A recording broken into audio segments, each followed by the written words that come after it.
Hello viewers, আসসালামু আলাইকুম। কেমন আছেন সবাই? আশা করি ভালো আছেন। আমি আজ আপনাদের সাথে শেয়ার করব পাউরুটি দিয়ে খুব সহজ ও সুন্দর একটা নাস্তা রেসিপি।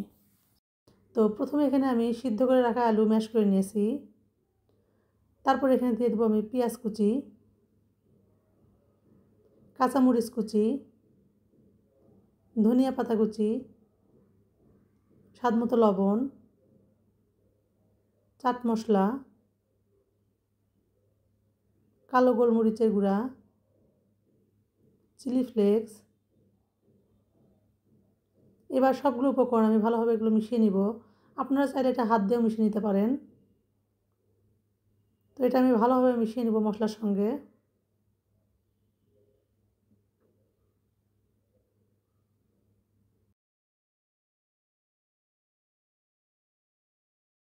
তো আমার মেশানো হয়ে গেছে। এবার এটা আমি একপাশে রেখে দিব।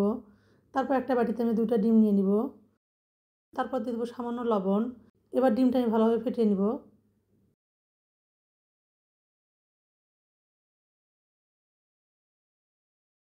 এবার একটা পাউরুটি নিয়ে নিব আমি। আগে থেকে মেখে রাখা আলুর মিশ্রণটা আমি এই পাউরুটির উপর ভালোভাবে মেখে নিব।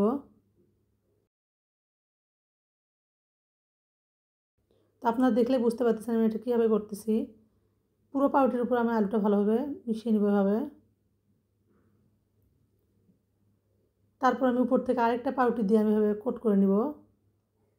হাত দিয়ে একটু চেপে নিব। তারপর আমি চাকু দিয়ে এভাবে মাঝখান থেকে কেটে নিব। তো এভাবে আমি সবগুলো নাস্তা বানিয়ে নিব।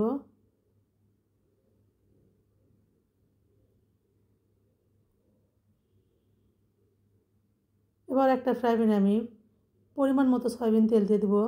তেলটা হালকা গরম হয়ে আসলে আমি এই ডিমের মিশ্রণে আমি এই পাউরুটিটা দিয়ে ভালো করে কোট করে নিয়ে আমি তেলে ভেজে নিব।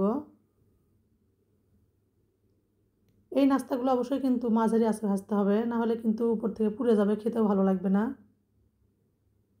তো মাঝারি আঁচে আমি নাস্তাগুলো উল্টে পাল্টে ভালোভাবে সুন্দর একটা কালার আসা পর্যন্ত ভেজে নিব।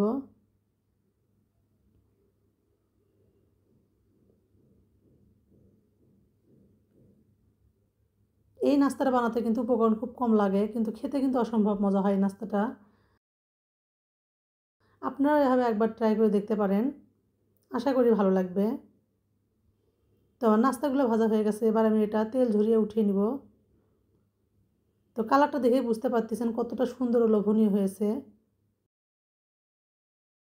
আপনারা এভাবে একবার ট্রাই করে দেখতে পারেন। ভালো লাগলে লাইক, কমেন্ট, শেয়ার করে পাশে থাকবেন। Thanks for watching the video.